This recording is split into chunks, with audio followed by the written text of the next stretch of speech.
Bonsoir et bienvenue en ce samedi 2 janvier 2021.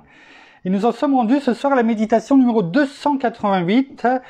Et dans cette méditation que nous avons commencé hier avec l'introduction de l'Apocalypse, et nous avons vu hier que l'Apocalypse n'est pas un livre complètement à part, je dirais, comme peut-être certains peuvent le penser, et qu'on ne le lit pas parce que cela peut-être peut faire peur, ou on se dit j'ai commencé à le lire mais je ne comprends rien, mais c'est le livre des révélations. Et on a parlé hier que on ne peut pas lire l'Apocalypse sans tenir compte de tout ce qui a été écrit dans les Écritures. Et nous avions fait et vu ensemble déjà dans le livre de Daniel hier certaines révélations qui lui avaient été faites, notamment dans le chapitre 12. Je vous laisserai reprendre la méditation d'hier. Et nous avions aussi commencé à aborder ce qui était écrit dans Matthieu 24 et puis Marc chapitre 13, qui sont notamment deux chapitres où il est parlé de la fin des temps. Et nous allons reprendre un petit peu, je dirais, en introduction de cette méditation d'aujourd'hui, eh bien, ce que notre Seigneur a dit, justement, dans Matthieu, chapitre 24, Matthieu, chapitre 24, dès le début, où il parlait déjà de la destruction à venir de Jérusalem et bien entendu du temple. Regardons ce qui est écrit. Chapitre 24, premier verset.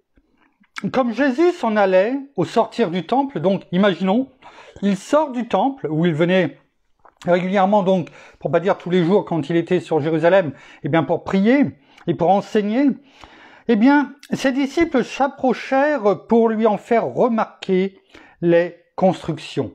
Imaginez la scène, donc ils sortent du temple et puis, comment dirais-je, les disciples, eh bien, ils lui font remarquer sûrement la grandeur du temple et puis toutes ces constructions, je dirais, qui sont autour. Et regardons la réponse de notre Seigneur Jésus.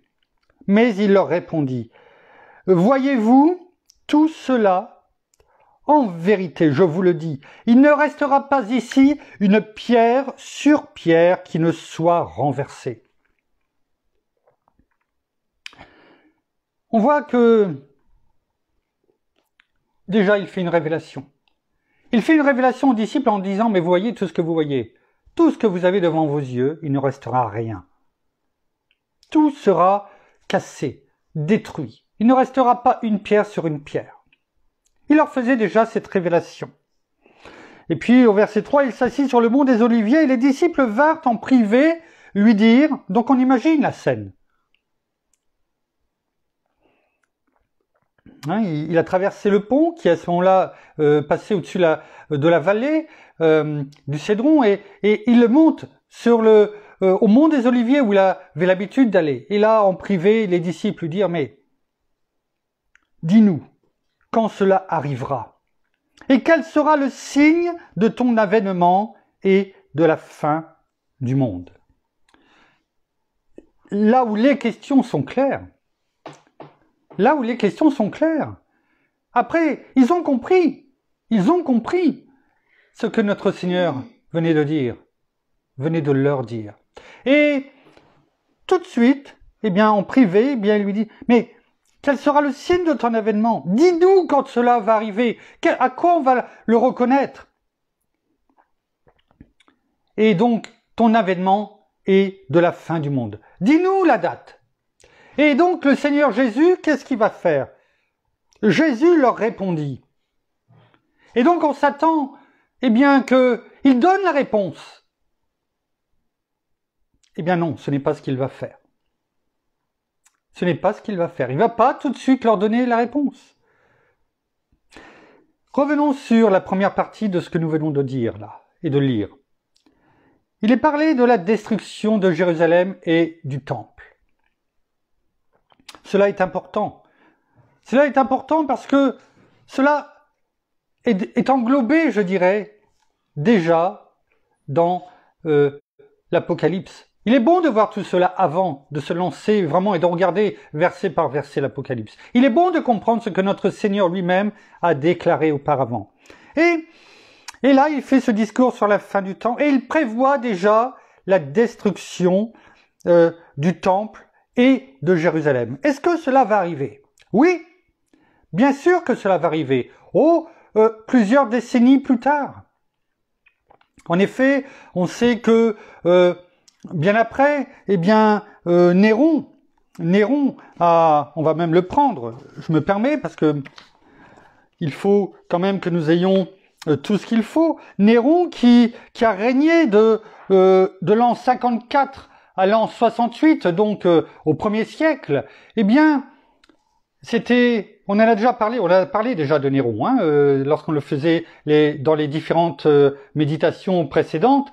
Et Néron, on peut le comparer à un Hitler de son temps.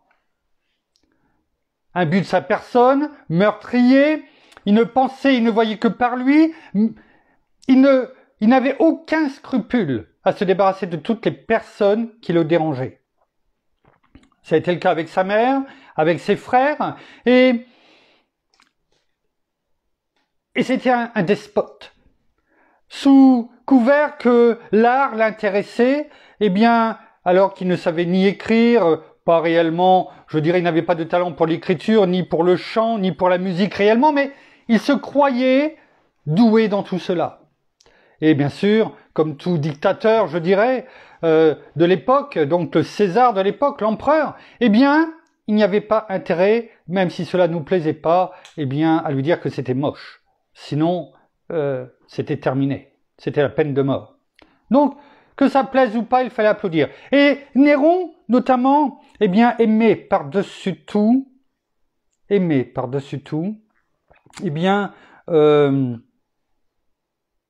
comment dirais-je, les écrits d'Homère.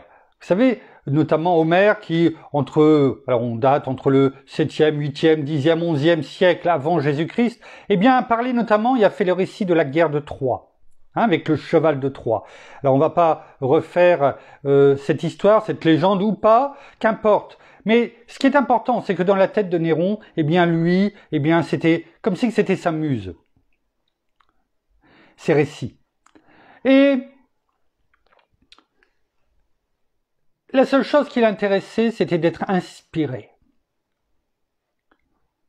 Et il ne reculait de rien, à rien pour cela. Et quand la ville de Troie, donc T-R-O-I-E, a été prise dans ce récit d'Homère, quand les Grecs ont attaqué cette ville et sont rentrés, ils ont tout pillé, ils ont tout saccagé et ils ont tout incendié. Et cette ville de Troie est incendiée. Et pour vous montrer jusqu'où cet homme était machiavélique, et sûrement déjà dirigé par Satan lui-même, cet antéchrist, un des antéchrists qui devait venir, il n'a pas hésité. Il n'a pas hésité à mettre le feu à Rome. Alors pas n'importe où, bien entendu, il a mis le feu à Rome dans les quartiers où il y avait les maisons en bois, les maisons du peuple. Pour lui, les gens qui n'avaient aucune valeur. Et bien sûr, comme vous pensez bien, le feu a pris. Et ça a été vraiment un feu immense. Je ne dis pas les nombres de personnes qui ont dû, y passer. Et la légende dit, non pas la légende, mais l'histoire dit que pendant qu'il était sur sa terrasse, sur son palais, impérial, il voyait et il regardait, cette partie de Rome brûler, et pendant ce temps-là, il jouait de la harpe parce que cela l'inspirait. Vous voyez un petit peu cet homme.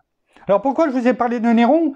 Parce que, à ce moment-là, le peuple s'est retourné contre lui, disant que c'était à cause de lui, que c'était lui qui avait mis le feu. Et vous savez ce qu'il a fait? Néron a détourné les accusations qu'il avait contre lui sur les chrétiens. sur les chrétiens. Et c'est notamment sous Néron où il y a eu la première, vraiment la première grosse, comment dirais-je, je cherche le nom, excusez-moi, persécution des chrétiens. La première grosse persécution.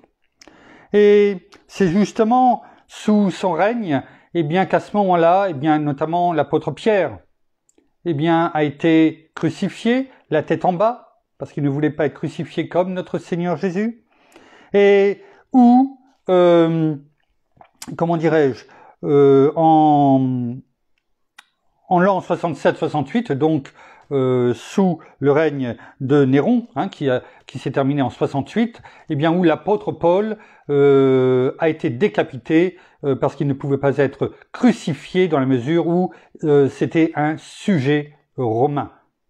Donc les sujets romains, en ce qui les concerne, eux, étaient décapités. Et ensuite, eh bien, il a été remplacé, Néron a été remplacé par Vespasien.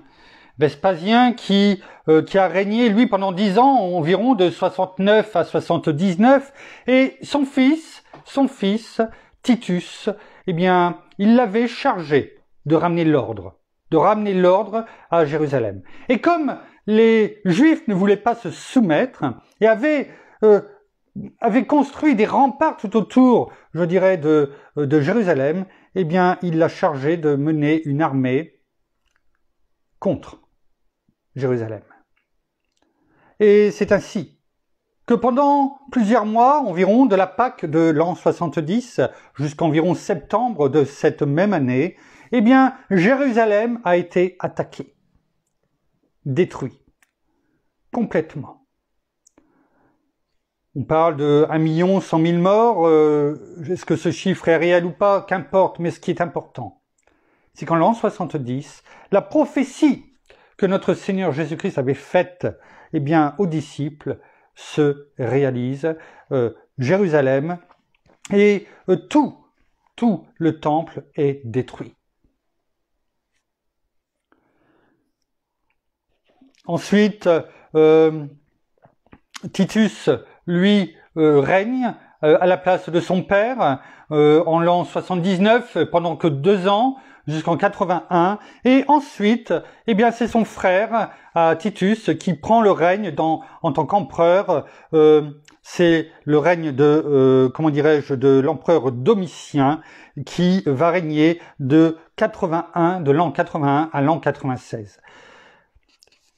Pourquoi je vous parle de ceci? Déjà par rapport à ce que notre Seigneur vient de dire, mais aussi par rapport à ce que l'on va après aborder aujourd'hui ou à partir de demain, c'est-à-dire, comment dirais-je, Jean, la période où il a écrit l'Apocalypse. Alors, au moment de la chute de Jérusalem, de la destruction de Jérusalem, il faut dire qu'il y a eu aussi cette grande diaspora. C'est-à-dire tous les Juifs qui sont partis, qui sont partis à travers le monde. Et ça, c'était prévu. Et ce n'est qu'en 1948 où l'indépendance d'Israël, cette nation, est-ce qu'une nation peut naître en une journée? Ça a été le cas.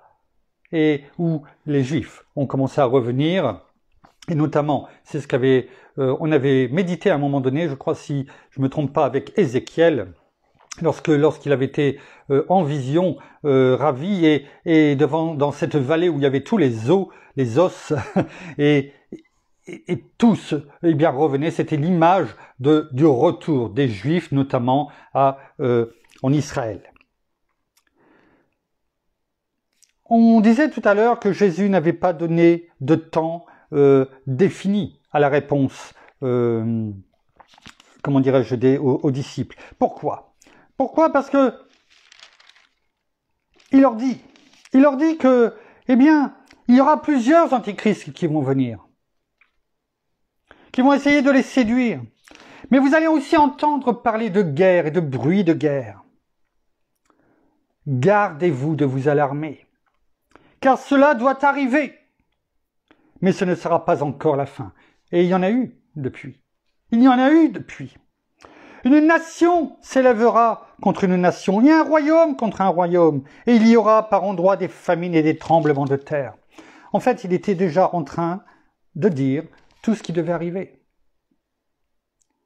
Il leur répondait, mais il ne leur répondait pas franchement. Il disait, avant que cela arrive, voilà tout ce qu'il va y avoir. Tout cela ne sera que le commencement des douleurs. Il prend l'exemple de cette femme enceinte. Quelque part. Oui, il y aura un accouchement. Cet accouchement, ce sera le retour, l'avènement. Le jour où je reviendrai. Mais avant, il va y avoir du temps. On sait bien que le temps de Dieu n'est pas le même pour le nôtre, mais il y aura du temps. Et c'est ça qu'il est en train de dire. Il va devoir se passer des choses auparavant. Alors on vous livrera au tourment, et l'on vous fera mourir, et vous serez haïs de toutes les nations à cause de mon nom. Est-ce que ce n'est pas déjà aussi ce que l'on voit aujourd'hui?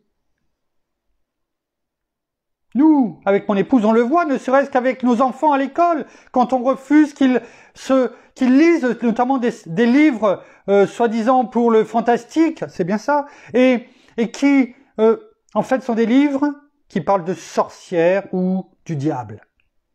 Et quand on leur dit non, ils n'iront pas ça, eh bien, on est regardé bizarre. On nous envoie même des mails en nous disant « Vous pensez bien qu'on ne peut pas faire d'exception pour vous ?» Alors on tient ferme. Et c'est ce que nous dit notre Seigneur. Jusqu'au moment où, on l'a vu hier au verset 15, il est dit « Eh bien, non, voyons avant juste une chose. Au verset, voilà, et verset 12. « Et en raison des progrès, de quoi? De l'iniquité. » Lorsque l'on parle des progrès, ça va normalement dans le bon sens. Mais là, il nous est parlé des progrès de l'iniquité, c'est-à-dire de l'injustice. Est-ce que vous croyez que le monde aujourd'hui est juste? Bien sûr que non. Il fallait que tout ça, et plus on avance, moins il y a de justice. Et on s'en aperçoit avec ce qui se passe bien aux États-Unis. Il y a toutes les preuves, et croyez-moi, on va découvrir peut-être certainement que cela ne s'est pas contenté d'être aux États-Unis. Mais ça s'est développé depuis peut-être des années, des décennies, voire dans d'autres pays. Tout ce qui se passe. Plus il y a de preuves de fraude, d'injustice, eh bien, qu'est-ce qui se passe au niveau des juges ou de la Cour suprême? Eh bien, ils rejettent. Ils disent quoi? On n'est pas à même de traiter ce genre d'affaires. En fait, ils se renvoient la balle comme dans un match de ping-pong. En fait, eh bien, cela représente bien les progrès de l'iniquité. L'amour du plus grand nombre se refroidira. Peut-être que beaucoup, disent, mais voilà, si Dieu existe, pourquoi ne fait-il rien? Y compris peut-être même chez les chrétiens. Depuis le temps que l'on attend, finalement, on ne voit rien venir. Vous savez, un peu comme le conte de Barbe Bleue, avec la sœur Anne qui est, comme dirais-je, sur la tour et qui regarde et qui dit « Je ne vois rien venir ». Malheureusement, y compris beaucoup de chrétiens, se sont refroidis, ont abandonné, parce qu'ils se sont dit « C'est trop long, il ne reviendra jamais ». Un petit peu comme la parabole des vierges sages et des vierges folles. La moitié a persévéré et l'autre moitié s'est endormie. Il ratera l'entrée. Et il est dit au verset 13, « Mais celui qui persévérera jusqu'à la fin sera sauvé. » C'est important cela. Parce que vous allez voir quand on va rentrer de plein pied dans l'Apocalypse, eh bien la persévérance est présente partout.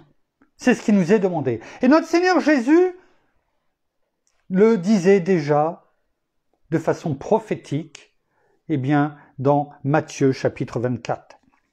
C'est pourquoi, lorsque vous verrez l'abomination et la désolation dont a parlé le prophète Daniel, établi dans le lieu saint, que le lecteur fasse attention, il y en a parlé hier, jusqu'à l'avènement de l'Antéchrist, qui va même s'asseoir dans le temple se proclamant Dieu. Il avait déjà prévu tout cela. Et on le voit même toujours dans le Matthieu 24, au verset 36. Et là, il va leur répondre à la question du verset 3. Avant, il leur a dit ce qui devait arriver. Et je ne sais pas, on peut se mettre à leur place, bien sûr, ils ne pouvaient pas tout comprendre. Tout comprendre. Et c'est pourquoi peut-être il leur répond un peu plus directement au verset 36 et il leur dit, vous savez au verset 35, c'est ce fameux verset où il est dit « Le ciel et la terre passeront, mais mes paroles ne passeront point. » C'est-à-dire, tout ce que je vous ai dit, cela ne passera pas. À tel point que, et on peut le comprendre maintenant encore plus, eh bien, elles seront reprises. Et c'est tout cela, ça va être le fil rouge, finalement, eh bien, de tout l'Apocalypse. C'est pourquoi il était bon de prendre ce temps. Et au verset 36, donc, je vous disais, il répond quelque part aux disciples, en leur disant, pour ce qui est du jour et de l'heure. Il répond à leurs questions. Hein? Quand est-ce que ça va se passer? Quand est-ce qu'il va y avoir ton avènement? Quand est-ce que, eh bien, ça va être la fin du monde? À quoi va-t-on le reconnaître? Quand? Pour ce qui est du jour et de l'heure, personne ne les connaît, ni les anges des cieux, ni le Fils, c'est-à-dire moi, Seigneur Jésus, mais le Père seul. Voilà. Il enchaîne après, comme au jour de Noé. Ainsi en sera-t-il à l'avènement du Fils de l'homme. C'est-à-dire que les gens, eh bien, ne croiront pas. Ça sera cette grande apostasie. Ça sera la seule chose qui les intéressera, ça sera de faire la fête, de boire, de peut-être comme aujourd'hui de fumer. On le voit aujourd'hui avec ce qui s'est passé ce week-end là en Bretagne. Enfin, ce week-end, c'est pour le Nouvel An en Bretagne. Il y avait une rave party, ils étaient 2500. Ils dansaient, ils fumaient, et pas que de la cigarette. Ils buvaient, ils ont même incendié les voitures de police. Voilà. Voilà. L'injustice, les progrès de l'injustice également. La grande apostasie, le rejet de Dieu. Voilà. Alors, est-ce que cela veut dire que c'est aujourd'hui? En tout cas, il y a une chose qui est sûre, c'est que le livre, aujourd'hui, eh bien, est ouvert pour l'Apocalypse afin que nous comprenions, parce que nous sommes en mesure aujourd'hui de tout comprendre et de tout voir. À cette époque-là, c'était impossible de tout voir. Impossible. Ça, c'est une chose certaine. Il faut dire qu'aujourd'hui, et depuis comment dirais-je, la crucifixion, nous sommes entrés dans ce qu'on appelle la dispensation de la grâce. On ne va pas rentrer dans le détail, il y a 7 dispensations, on est dans la 6e qui est la dispensation de la grâce et qui doit durer, eh bien, du moment où notre Seigneur Jésus a été crucifié et ressuscité et nous avons reçu le bien-aimé Saint-Esprit en tant que consolateur et non pas que consolateur, bien entendu, enseignant, formateur, administrateur, gouverneur, notre bien-aimé, notre meilleur ami sur terre, notre GPS spirituel, le pilote de nos pensées et de nos émotions, le copilote de notre vie. Et cela va durer jusque l'avènement de notre Seigneur Jésus. Alors, cela fait 2000 ans que ça dure. Bien sûr, certains peuvent dire, mais ça fait longtemps que ça dure. Oui, ça fait longtemps. C'est pourquoi le Seigneur nous a dit, et ce sera pour beaucoup une occasion de chute. Ils se trahiront, se haïront les uns des autres, mais celui qui persévérera jusqu'à la fin sera sauvé. Ça, c'est important. Ça, c'est important. Il est dit que Jérusalem sera foulée aux pieds par les nations. Et on pourrait dire que, oui, mais jusqu'à quand? Jusqu'à quand cela doit durer? Jusqu'à quand? Regardons, est-ce que les disciples n'ont pas compris?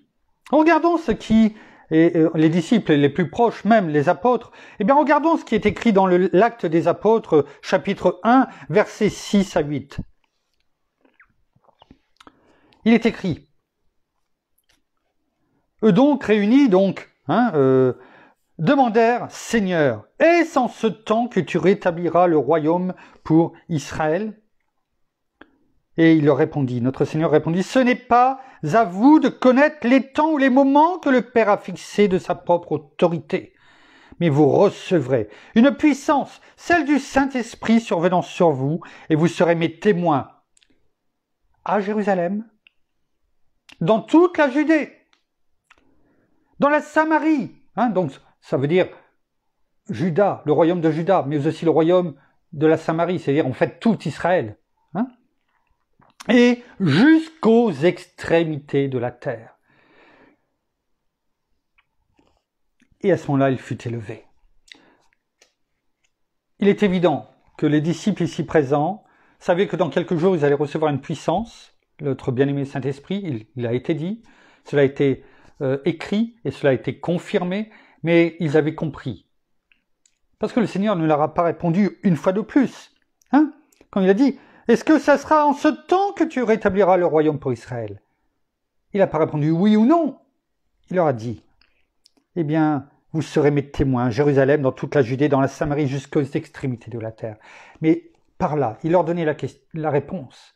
Et ils savaient très bien que cela allait mettre du temps. N'oublions pas qu'il n'y avait pas d'Internet, il n'y avait pas d'ordinateur, il n'y avait pas de téléphone, il n'y avait rien du tout. Lorsqu'il fallait apporter quelque chose, eh bien, il fallait aller, qu'il y ait quelqu'un qui aille apporter la lettre. C'est comme ça que les épîtres se sont passées à travers les églises, de la main à la main. Et donc, ils savaient, par cette réponse indirecte, eh bien, qu'il faudrait du temps, bien du temps, avant d'en arriver à voir la réalité de leurs questions. Et au-delà de cela, c'est ce que notre Seigneur nous dit. Il faut du temps. Mais nous, aujourd'hui, eh bien, nous avons tout aujourd'hui. Tout. Est-ce que la parole, eh bien, peut être entendue, écoutée jusqu'aux extrémités de la terre? Oui et non.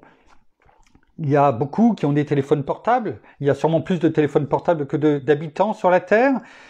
En revanche, tout le monde n'a pas encore accès à l'Internet. Et c'est pourquoi, eh bien, certains grands de ce monde, quand je dis grands, c'est au niveau financier, richissime, eh bien, envoient. Et c'est déjà commencé, hein, des satellites dans l'espace pour pouvoir que l'entièreté de la Terre puisse être, comment dirais-je, connectée à l'Internet, où qu'il soit. Hein, avec Elon Musk, justement, qui envoie régulièrement maintenant, hein, quand je dis régulièrement, je dis pas que c'est toutes les semaines, mais pas loin, hein, eh bien, envoie ses fusées, avec à chaque fois un satellite. En fait, ce qui est prévu, c'est une barrière autour de la Terre, hein, avec une multitude de satellites. Je ne sais plus combien, je crois que c'est 25 000 sous réserve, mais en tout cas, c'est un grand nombre. Je ne suis pas loin de la réalité, j'en suis sûr, et afin que tout le monde soit connecté. Bien sûr, il y a 2000 ans, ils ne pouvaient pas le comprendre, mais nous aujourd'hui, non seulement on comprend, on le voit, on sait très bien qu'aujourd'hui, il n'y a plus rien d'impossible. Je parle au niveau communication. Et le reste arrive. Le reste arrive. Parce que c'est déjà envoyé. C'est pas ça va se faire. Non, c'est déjà en train d'être envoyé. Et tout cela pour que la 5G, eh bien, puisse être disponible partout à travers le monde. C'est pour ça qu'il est bon de parler de tout ça avant, de faire une introduction, afin de ne pas... c'est le but. Nous ne voulons pas faire une étude sur l'Apocalypse comme la plupart des personnes font. On se laisse guider, c'est du travail de recherche historique, politique, géopolitique, ce qui se passe aujourd'hui. Je vous demande de prier aussi pour moi, parce que c'est vrai que ce n'est pas évident, mais nous voulons avancer, non pas pour que nous ayons peur, mais pour que nous ayons conscience des choses. Comme la parole le dit, afin que nos yeux soient grands ouverts à ta vérité. Et que nous soyons heureux lorsque nous allons aborder de plein pied le livre de l'Apocalypse, des révélations, comme le dit, heureux celui qui écoute, qui entend, et puis qui garde ces paroles.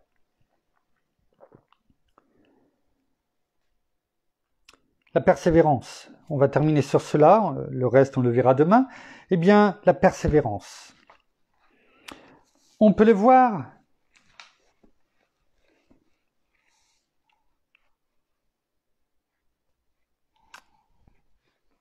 on va en voir qu'une partie aujourd'hui. Parce que sinon, ça va nous amener trop loin. On peut le voir avec la parabole. La parabole qui se trouve dans Matthieu chapitre 13. Matthieu chapitre 13, et vous la connaissez, c'est la parabole, comment dirais-je, de l'ivraie, du bon grain de l'ivraie. Hein, on va juste la prendre. Matthieu chapitre 13, versets 24 à 30. C'est notre Seigneur Jésus qui le dit. Il est écrit, il leur proposa une autre parabole et il dit, le royaume des cieux est semblable à un homme qui a semé de la bonne semence dans son champ. Notre Seigneur a semé le temps qu'il est venu sur cette terre. Il a semé la bonne parole dans ce champ qui représente le monde de l'époque où notre Seigneur est venu et le monde dans lequel nous vivons aujourd'hui. Il a semé.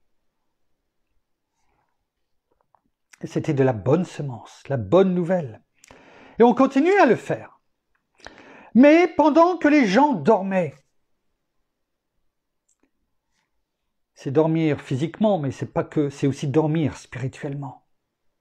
Qui n'écoutait pas, qui rejetait. Qu'est-ce qui s'est passé? Son ennemi vint. On sait très bien c'est qui l'ennemi.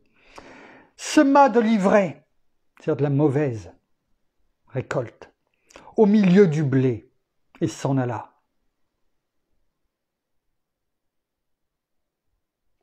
Lorsque le blé eut poussé en herbe et donné du fruit, l'ivraie parut aussi. C'est-à-dire que, dans le même temps, eh bien, l'Église s'est développée.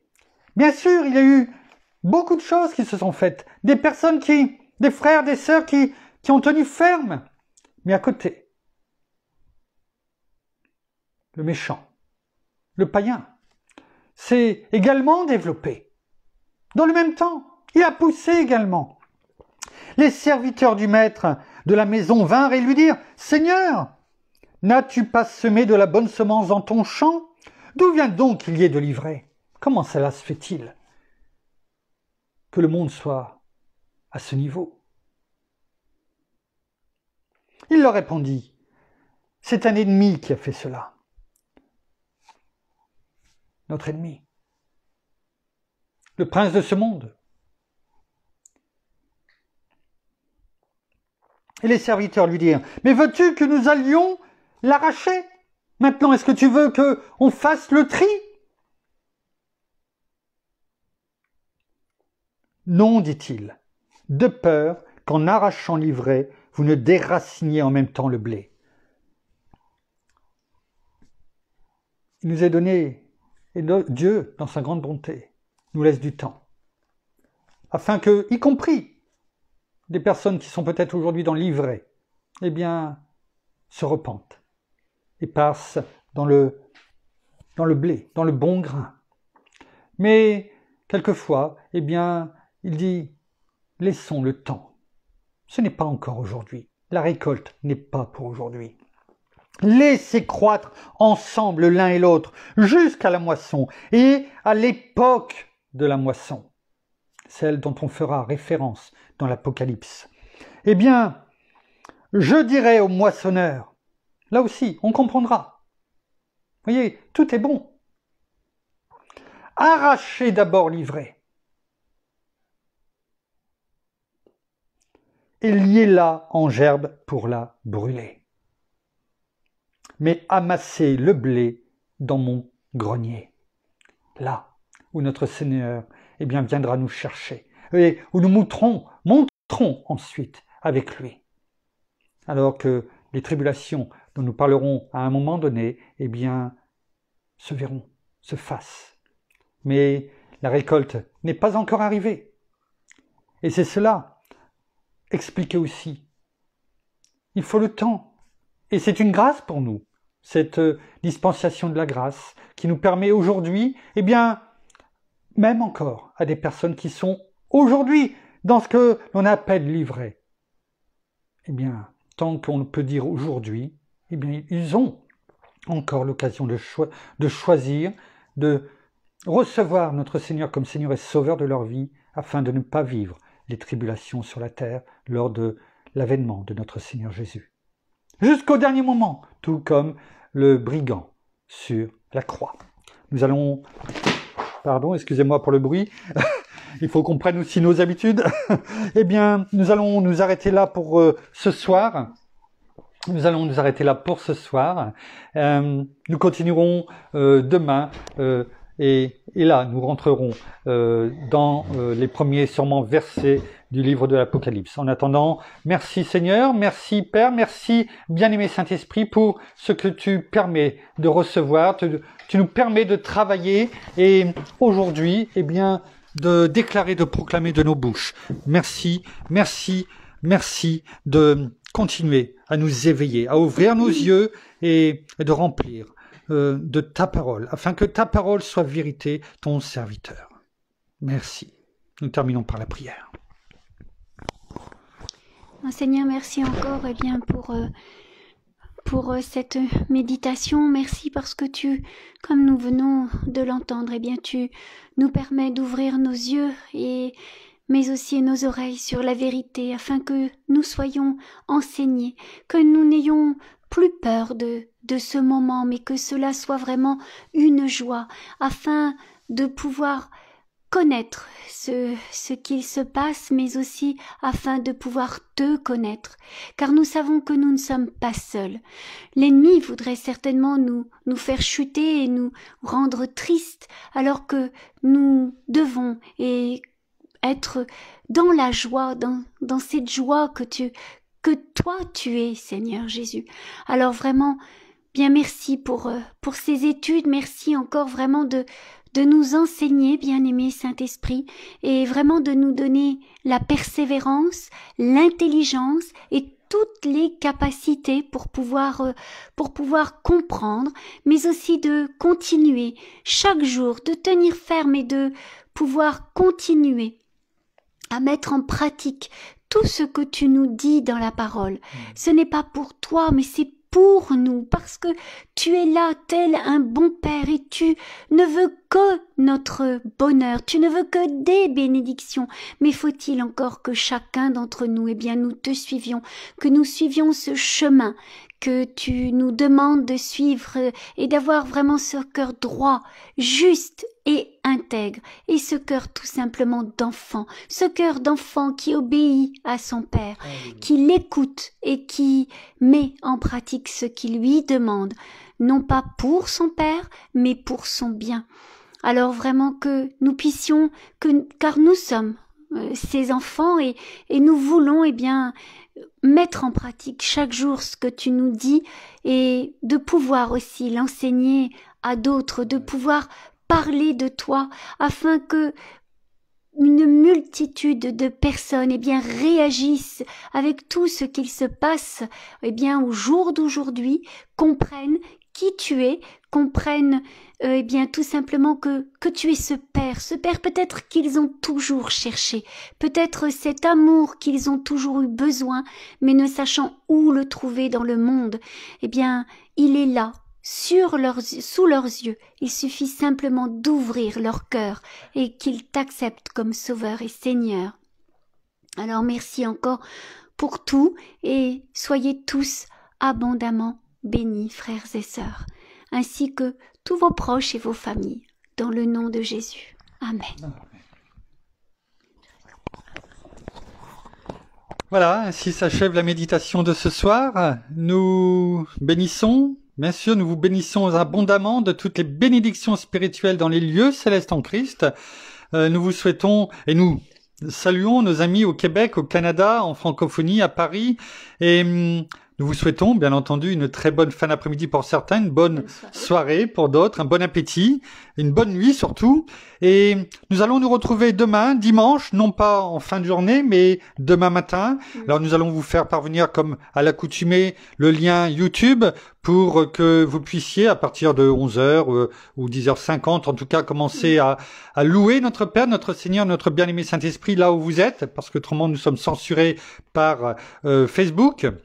Et nous prendrons l'antenne comme à l'accoutumée vers 11h45 pour la suite, eh bien de l'Apocalypse, en tout cas au sens large, et de toutes ces explications qui nous sont données. Alors, en attendant, nous vous souhaitons encore une bonne soirée, une bonne nuit, et nous vous disons à demain. Au revoir.